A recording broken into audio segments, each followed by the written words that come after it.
The Callisto Protocol was a game that was released in 2022, and it was supposed to be the spiritual successor to the critically acclaimed Dead Space.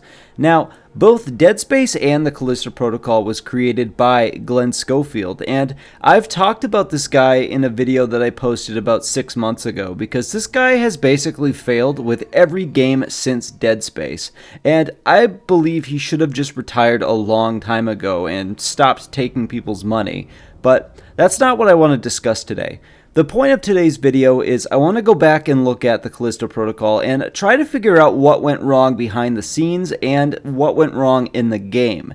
And now, I don't want you guys to think that I hate this game, because that's far from the truth. I was one of those YouTubers that was praising this game like it was the second coming of Christ, and I'm more salty that the game had so much potential and so many opportunities to actually become the next big sci-fi horror game, but it just pissed it all away with repetitive combat and lackluster and predictable story beats. So let's take a ride and let's talk about what went wrong with the Callisto Protocol. Before that though, don't forget to subscribe to the channel. You'd be supporting my channel more than you realize. I try to post 2 videos a week. Sometimes I don't make it to that. I am a college student after all. And also don't forget to comment your thoughts down below. I love reading your comments and I love responding to you guys, and I like making sure everybody feels heard. But with that out of the way, let's get into it. So before this game was the Callisto Protocol, it had actually started off as an expansion for PUBG. And at this point, Krafton had brought Glenn Schofield on as a CEO for his own game studio called Striking Distance. Glenn had already had the idea for the Callisto Protocol in his head when he started the side project for PUBG, and some of the elements for this new PUBG expansion had used the same horror elements that would fit well with his new game idea. Glenn would instead pitch his new game idea to Krafton, who would then take a gamble on him, expecting that this game would pay off and produce a new big franchise for Krafton to profit off of. Well, after the project was approved, development went underway. The team would work on the game and eventually show off their trailer at the Game Awards in 2021, and in a private Twitter stream in 2022, and this is how the Callisto Protocol landed on my map. And nobody knew right then and there, but this is where the problems would begin. Because shortly after the first trailer for the Callisto Protocol would go live, EA would announce their remake of the first Dead Space. This would basically cause the publishing studio to panic. Glenn Schofield would later state in an interview that once Krafton saw Dead Space got announced for January 2023, they wanted Striking Distance to release the game much earlier than anticipated, so the developing team would have to work overtime to try to deliver the game by December 2022. Now, there was a lot that was working against this game from the very beginning, and a lot of it had to do with the controversy that followed many of the tweets that Glenn put out in September 2022. Schofield released a tweet outlining the development on the game that a lot of people interpreted as a glorification of crunch culture. This led to a wave of online backlash, including from Ollie Welsh, who was a reporter who had previously reported on crunch culture in the past. Schofield would later delete the tweet and issued an apology. There would also be some allegations of workplace harassment towards the women, and this was never actually confirmed until January 2024, where a lawsuit was filed against Krafton because a woman had been essayed at an after-party event hosted by Krafton for the Callisto Protocol after the 2022 Game Awards show. And even if this allegation was not confirmed until the lawsuit, the rumors would overall affect the negative reception behind the game and did not do them any favors once the game released to poor reception. So, like I mentioned before, Glenn Schofield would do an interview with Dan Allen Gaming back in September 2024, and he would clarify what went wrong with the game. In this interview, he would say that he had warned Krafton that the game needed more time, but they refused to give him any more time. Glenn had also asked for 3 more months to be able to iron out any glitches and bugs and to give players a better experience on launch. Obviously, we have no way of knowing whether this is true or not. I have speculated before that it was Glenn who had rushed the development of the game and the release of the game to try to beat Dead Space. And all we have heard is Glenn Schofield's side of the story. So I wouldn't be surprised if he is just saying this to try to save his reputation. Glenn also states that he was promised another game because the company had known that the first game would not reach its target, and it's a shame that we won't be able to see another game because I feel like if they had a second chance to make a sequel, they would do a much better job the second time around. But with the way that things have moved in the gaming industry, the likelihood of seeing a sequel is basically impossible at this point, especially with Glenn Schofield leaving the company after this release.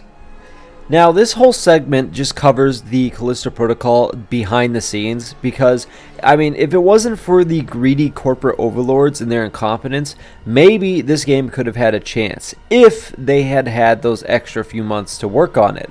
But whether it was of ego or trying to beat out sales numbers, the game flopped, and it's a shame because it never used to be like this. When Dead Space had been in development, EA had allowed Redwood Studios or Visceral Games to work in whatever way they thought was necessary to achieve the overall artistic vision and complete the game.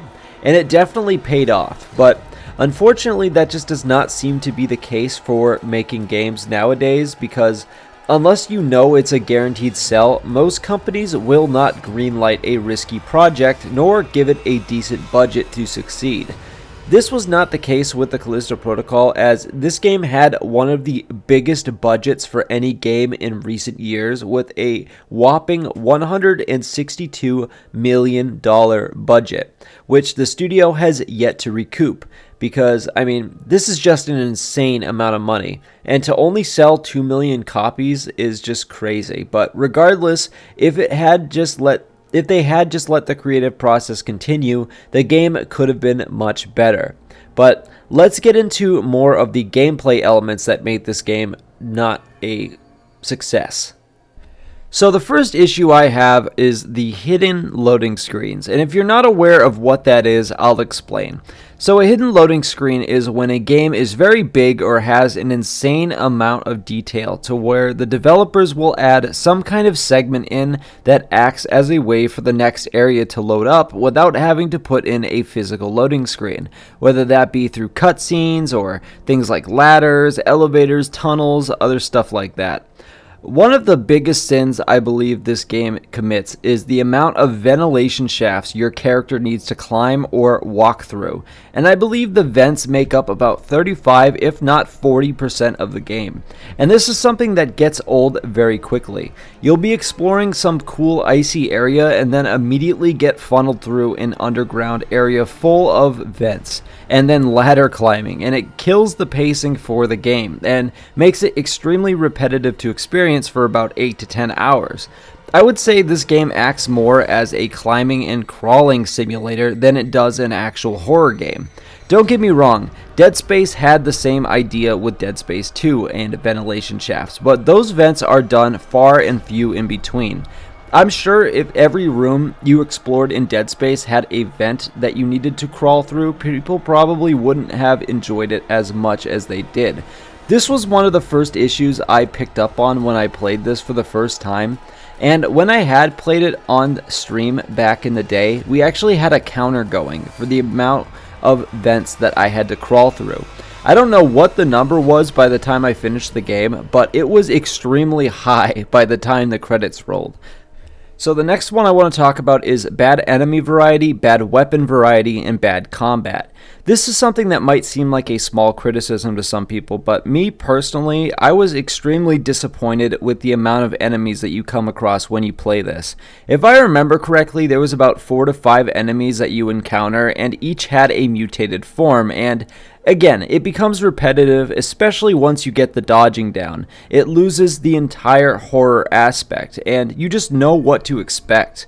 With Dead Space, you had probably 6 to 7 different enemies, but the way that each of the the spawns were set up, it made the enemy fights become fresh each time, because you never knew where they would come from. With the Callisto protocol, they always spawn at the same points, and they're always either walking around or they just run up and attack you.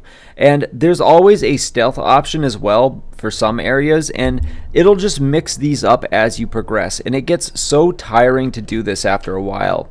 And oh my god, the combat made this whole encounter just a chore to do, as well as the controls. The controls were god awful. They were probably one of the jankiest fighting controls I have ever experienced in a game, and to this day, I still don't think I played a game with worse dodging controls.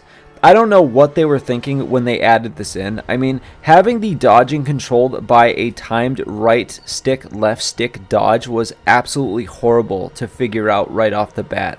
And it honestly took me hours to get this down, because it is a system I don't think I have ever seen in a game before this, and the final piece to this are the weapons. For starters, we have guns in this game, but these guns are the most ineffective pieces in your arsenal. And I understand the reason why they wanted to not make the guns lethal, but they could have designed them to be more effective. Why would it make sense to only have melee weapons be the most dangerous weapons you can get? If they had changed the guns, it would be more dangerous, and it would have added more variety to the combat, and it would have made fighting enemies much more bearable. I don't think I have any complaints about the grip kinesis, besides for the fact that it's useless a good majority of the time, and it kind of comes off as a gimmick instead of a tool that you can use, but that's really all the complaints I had with those features. Now, the next thing I want to talk about, which again might seem small in comparison to some of the issues with this game, but Glenn Schofield has always been well known for designing crazy death animations, and we saw this mainly in Dead Space. And with this being a quote-unquote spiritual successor to that game, many people assumed that we'd be getting the same good quality death animations that we got with Dead Space, and this was nowhere near the case. These death animations turned out to not only be repetitive, but there was only around 7 to 8, maybe a little more than that, animations that would repeat over and over and over again. And combine this with not being able to skip these drawn out repetitive death animations on launch, it made the game feel drawn out and annoying to play. They would eventually add an option to skip them while simultaneously adding a bunch of new death animations, but by the time this happened, it was already too little too late. By that point, there were not a lot of people that were willing to play through this game and suffer through another 8 hours of these repetitive death animations and gameplay for it to be worth adding this content. And speaking of features that were not available at launch, New Game Plus was also not available at launch. So most of the people that bought the game had to start a new save just to play the game over again. And unless they wanted to wait for this update to come out, which this update did not come out until a couple months after the game released, but by then nobody was around to even care. Because all of the issues I mentioned before, not having a New Game Plus feature not only removes any kind of replayability, but all of the progress that you had in a previous save file is basically lost. And because you want to continue playing once you beat it and finish upgrading all of the guns and finding all of the collectibles, this is something that most games have in the modern gaming landscape. And the fact that it didn't really turned me off from the very beginning. This update came out too little too late, and because of all of the problems that this game needed to fix, everybody was gone by the time this came out. And as we all know, the gaming industry moves too fast for these kinds of mistakes. But let's get into the story issues. So this is a huge point of contention among fans, because personally I think the story could have been much better, and they could have wrapped it up a lot neater than they did, where they didn't have to put in DLC if they had done it right the first time. I understand the need for Jacob to have some kind of redemption arc after he feels responsible for all of the different outbreaks that were on all of those different planets, because he was the one delivering these parasites to different planets. But tying this into Danny because her group, the Outer Way, was blamed for all of these outbreaks, she spends most of the game trying to either kill Jacob or escape the prison. But eventually she'll just flip from "I hate you" to "Oh, save me from a horde of enemies and let's be friends." And this happens so quickly, and it doesn't really show any clear character development among anyone besides for Jacob. And that part is extremely disappointing. I think that this could have been easily fixed with better writing for the story, and this was part of the reason why the game did so poorly, besides for it being so predictable and the ending DLC being so unsatisfactory. See, I think what they could have done was wrap this up in a way where both enter the escape pod, but one of the pods has the parasite inside, waiting for somebody to get inside so that it can get infected. And when both people launch the escape pods, one person gets infected with the virus and they both continue to another colony. And this could have tied into a sequel, because whatever colony they get to next would end up falling to the same kind of infection.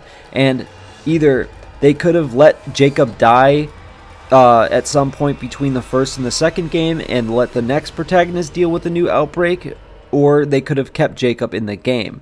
But this would have made the DLC pointless, and having a nice ending for the game plus a little bit of mystery for what the sequel might have brought us could have been really good for this game. But either way, the ending was predictable, and I'm surprised that they didn't learn from their mistake with Dead Space 3 and Dead Space 3's DLC ending, to where they promised a sequel that never came.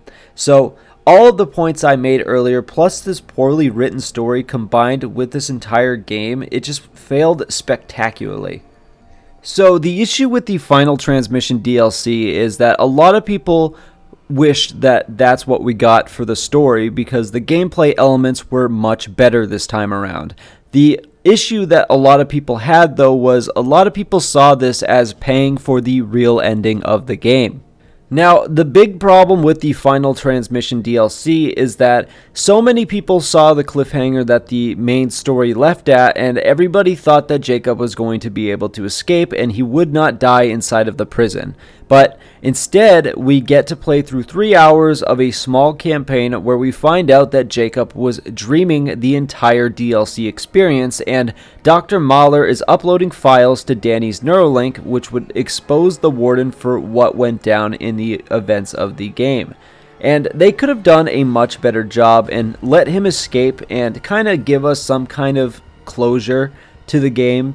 Instead, they gave us this really crappy ending to a very crappy game, and it just made so many fans disappointed that we waited almost 6 months. I think it was 6 months. Yeah, we waited 6 months for this DLC, and it was just complete shit and gave us no real closure to the story that a lot of people, whether you liked it or not, came to enjoy. Now, a lot of people, including myself, thought that Jacob was a really good character, and there was so much potential that was just missed with this character. We could have gone into his background, and there could have been more games exploring this character, but they really let us down with this experience. And the DLC just felt so different and so unsatisfying. And by the time the DLC came out, it was already too late. So many people had moved on because of how bad the original game was reviewed and how repetitive it was. There was nothing that they could have done to fix this game at this point. You know, it didn't matter how many DLCs they put out or how many patches that they put out. The game was doomed from the beginning. Before I wrap up, I just want to throw in a couple of nitpicks that I remembered afterwards that I felt are super important. So to start with, there is no GPS system to guide you through the map, and the best way I can describe this is that it's missing some kind of map marker or a locator system, something similar to Dead Space. This might not have been a problem for some of you, but for me, it was way too easy to get lost in the maze that was the sewer system after the section where Jacob gets sucked down by a tidal wave of water.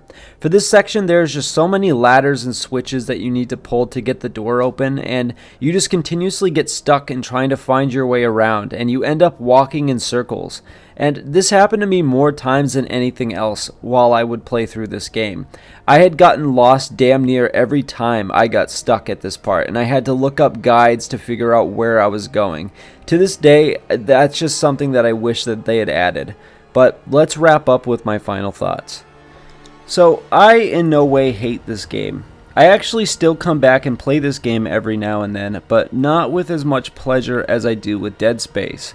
I end up playing and quitting after halfway through the game because of how repetitive it is. Not even the story is enough to keep me engaged, and I think it's just really disappointing because if this game had had more time baking in the oven, it could have been absolutely incredible. But the reality of it is, there will never be a sequel for this game, and with the way that the gaming industry is now, I don't think we'll ever see another game like Dead Space or the Callisto Protocol. And that just makes me insanely sad because if these games were done right, they could be extremely successful.